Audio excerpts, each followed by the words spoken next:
Hi, welcome everyone. Today I'm here with Amanda. We are going to be talking about how marketing and finance data analytics can help your health practice thrive and grow profitably. So, I want to introduce our friend Amanda here. I'm going to let her tell us a little bit about herself and then I'll go next. Hi, yeah. Hi, Carla. Thanks for having me. I'm Amanda Holiday and I own and operate 2L's Marketing. So I work with business owners to help strategize around their marketing to help grow their business in a way that's right for them and their business and help make sense of all of the marketing confusion out there and help it really make an impact on their business. Such an important role to play in everyone's business. We all need marketing, so that's fantastic. So I'm Carla Titus, founder and CEO of Wealth and Worth Within.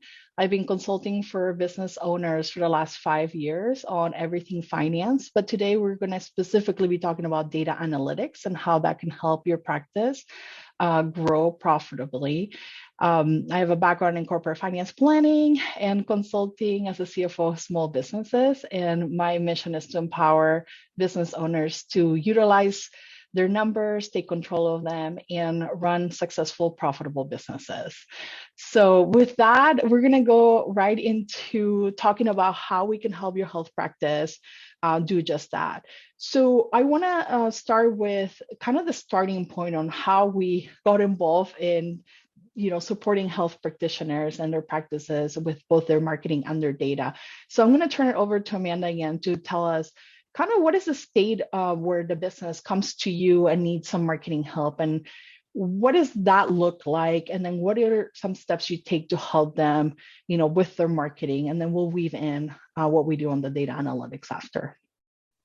Yeah, so a lot of businesses that I work with have, they've been trying to do their marketing on their own and they've gotten to a point where they either don't have the capacity because their business is growing and they're busy running their business. And also, usually, they don't want to do their marketing. So it's a real challenge for them and something that often gets put on the back burner. And then a lot of times they'll come to me if they don't have an in house marketing person and don't have the need for a really big marketing agency.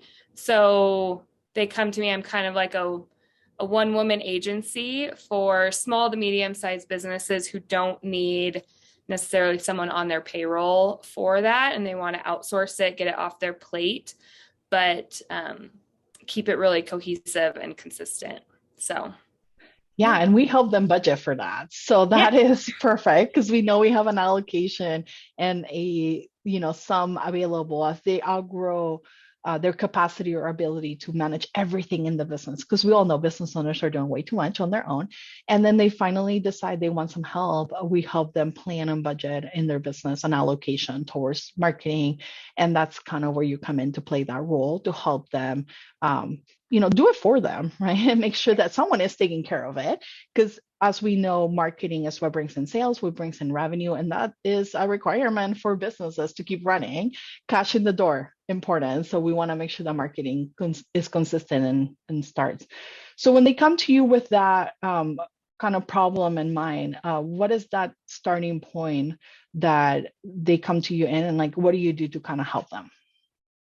Yeah. So the first step is always working on a strategy with them, right? So diving into where their business is now. So looking at any, data that I can get my hands on, whether that's website traffic or social media analytics, any of that, I love to dive into that. With those numbers from a marketing side, like you like to do from a finance side. So we really dive into, okay, what's working now?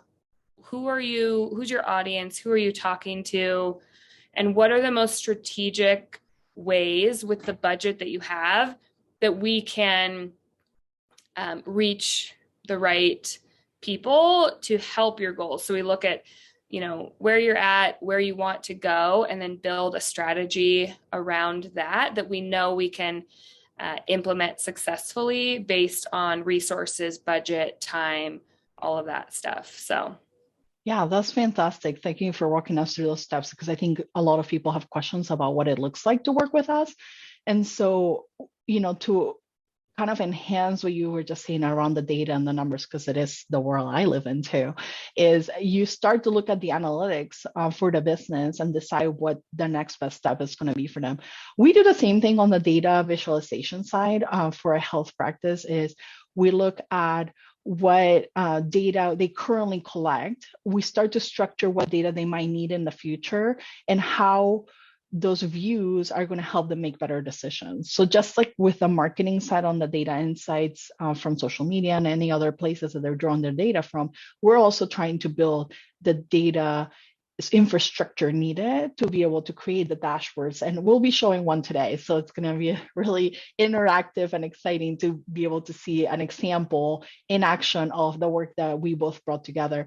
And more importantly, what Amanda's doing with marketing is getting tied into the financial impact of the business, which I think is the critical aspect of why we partner and work together on this, because we want to make sure that you're getting those ROAs or ROI for the investment that you're putting into marketing. And if for some reason it's not working, we can pivot and change it, right? So you can do like so many other things to help them capture the right audience. If the first strategy didn't work, you have so many different ideas and ways. And then we're measuring the impact on the profit and loss to understand, is profit coming in because of those activities? And if not, we can say, hey, we need to readdress the strategy and maybe pivot or change it slightly to see if we can double the impact or triple the impact from there. So it's not just, like it works or doesn't work. It's hey, we're measuring and adjusting as we go to ensure that it actually works. Right. Yeah. And adding that extra layer of pairing that financial impact with the marketing impact is really helpful from both sides, because we're able to, if we only see the marketing numbers, then we don't know what kind of impact that's having on the business per se and the profit. So we can really help fine tune and re-strategize, like you were saying, and pivot tactics based on how do we drive around the services that are helping the business the most too and having the biggest impact, rather than just, well, this is getting a lot of people to the website, but is it getting people to book appointments and with the right clinicians and things like that? So adding that extra layer is, we've seen, be really impactful. Yeah, we're measuring progress over time, right? Which is critical because we might not hit it out of the park the first time around, but as we see progress happening and the profits are showing that progress too, we're able to say, okay, those tactics are working. Maybe we need to double down on them. And so I think what you're speaking to on the impact and the up leveling on the sophistication by bringing those two together. And I think when I opened up with you on like, hey, by the way, this is what's happening on the financial side because of the things we're doing on the marketing, it was like, wow, now I get to see the whole picture together versus like it was just a separate thing, right? And me trying to understand what you're doing from a marketing side and guiding by saying, hey, yes, those results are great here. They're not too good here. We need to change it.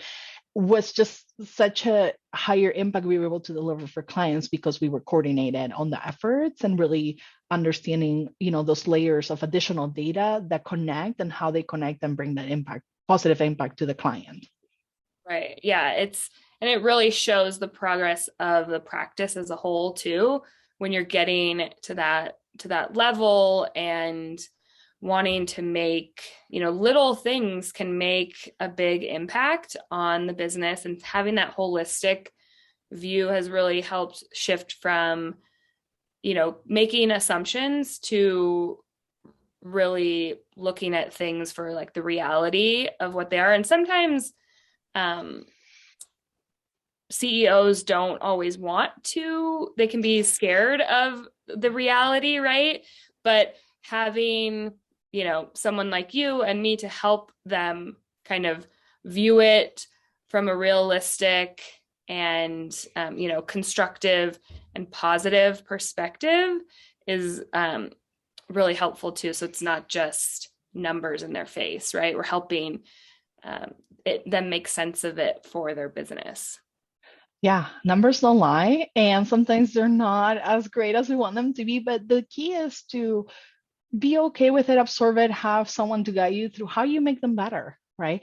The goal is not to really judge or like be ashamed of them. It's to say, this is a starting point and this is where we want to get to, and we're here to help.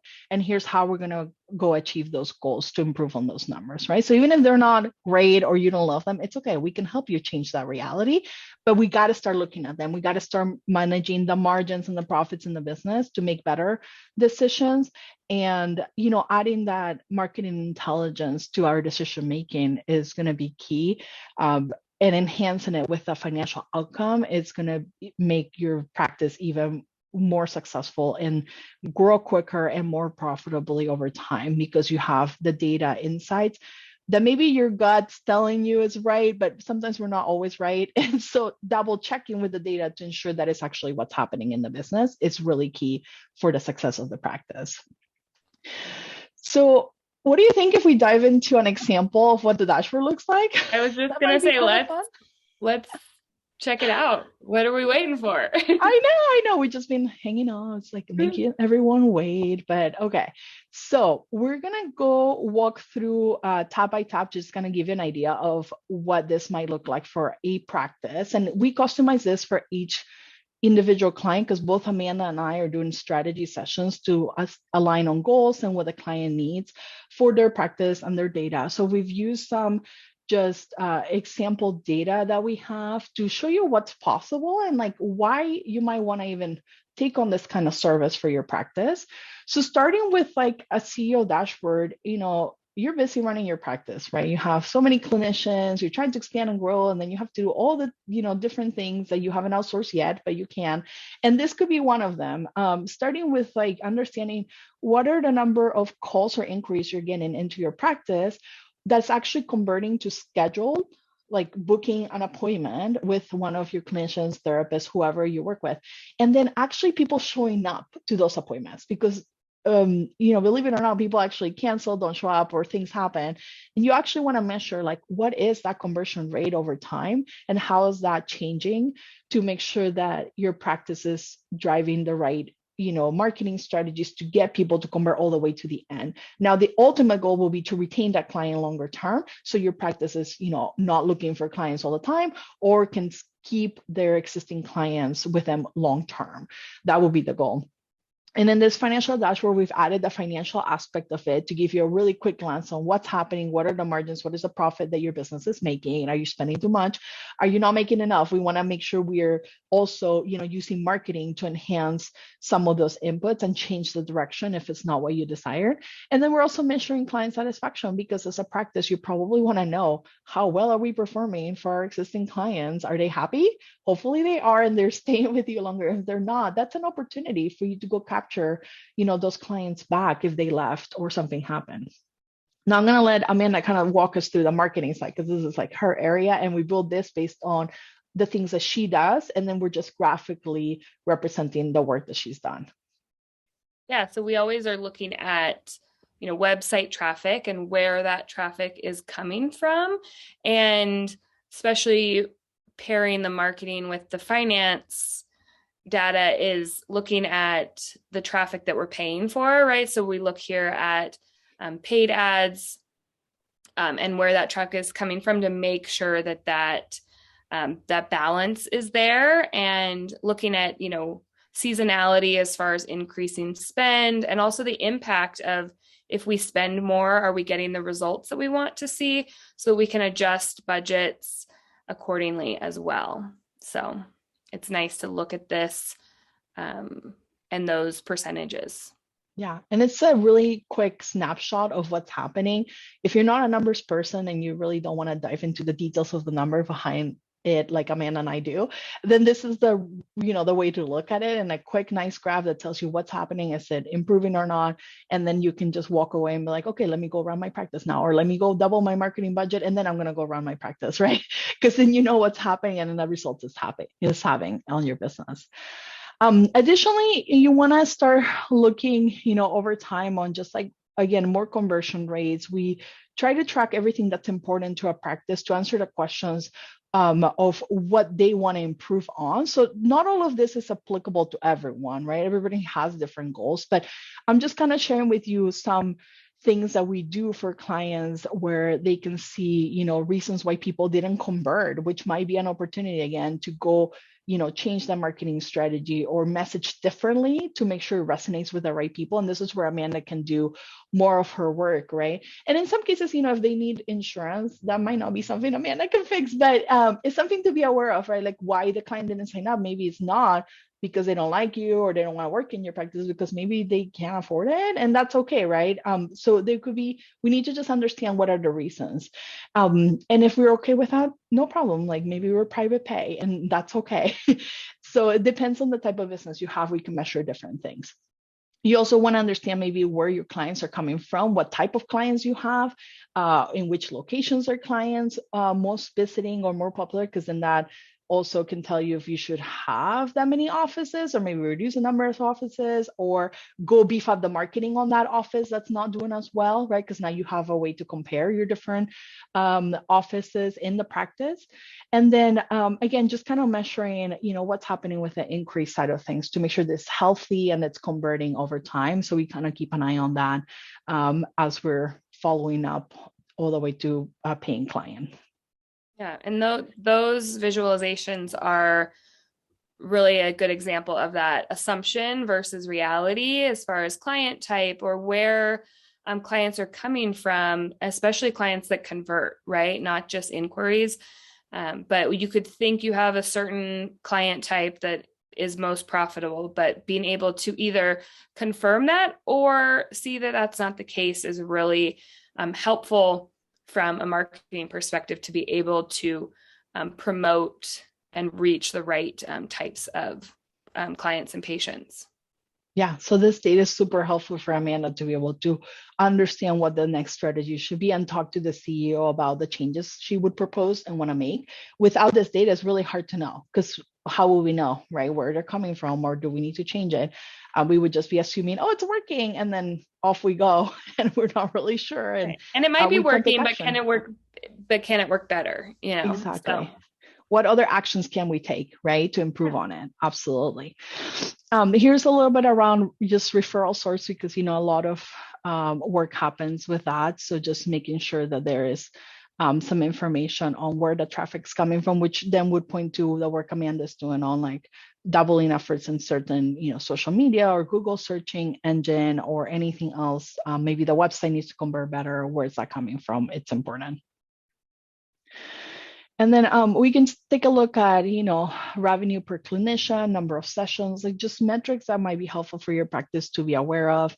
Measuring capacity over time, like are we at full capacity? Do we still have room? Can we bring in more clients? Kind of anticipating that before it becomes a problem.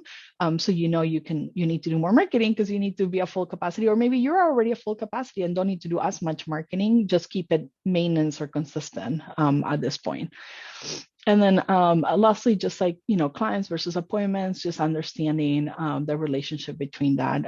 We can do so much with the data, and it's about crafting the right structure to give you the answers to the questions that you want to answer for your health practice, and then weaving in the marketing strategy that ties it all together on how we can drive results for the practice.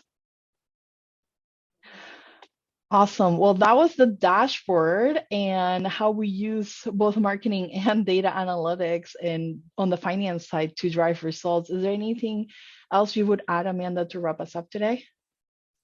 I mean, I think that the impact that this knowledge has for CEOs and being able to see it visually, I think is just, it's so important. And it's the customization, and looking at the data that's right for you and that's most impactful for your business, because there's looking at that dashboard, that's not everything, right? It's the things that matter. So I think that really working with them and getting to know their business from all aspects helps us really customize the views so that when they look at it, they're looking at the information that matters to them for the decisions that they need to make, and they can make more intelligent business decisions with intelligence behind it. Yeah, absolutely. And that is what we strive for, is to bring in just the right data at the right time so they can make those decisions, immediately, not wait and, for years think that they could have done better and then they didn't because they weren't looking at the right data set. And so working with the CEO to understand what are those decisions they're trying to make, and then working with the marketing expert to know how we can better drive those strategies to help achieve the goals, are just what every health practice could use to improve their numbers over time. So thank you so much for making the time today. I hope people find this helpful. Where can they find you at if they're ready to work with you? Yeah, so my website is 2lsmarketing.com. So 2ls marketing.com. And then I'm also spend a lot of time on Instagram at 2lsmarketing_. And those are the two best places. I love getting emails, questions, and direct messages. I have a lot of information that can be really helpful too. So, what about you? Yeah, so you can find me at wealthworthwithin.com. I'm also on Instagram and Facebook a lot at Wealth Worth Within. And we love direct messages. We love you to reach out and just make an inquiry about this if this is something interesting for your health practice. And you can email us at info@wealthworthwithin.com if you want to get with Amanda and I together to help your practice anytime. We would love to get those requests, and also DMS if that's easier, to make sure you can get on our calendars to book a call and talk more about what your practice needs. Awesome. Well, thank you for making the time, and I'm just excited to be able to share this with everyone. So Yeah, hope you likewise. have a Thanks, good day. Carla. Okay, awesome. I'll talk to you later. Bye.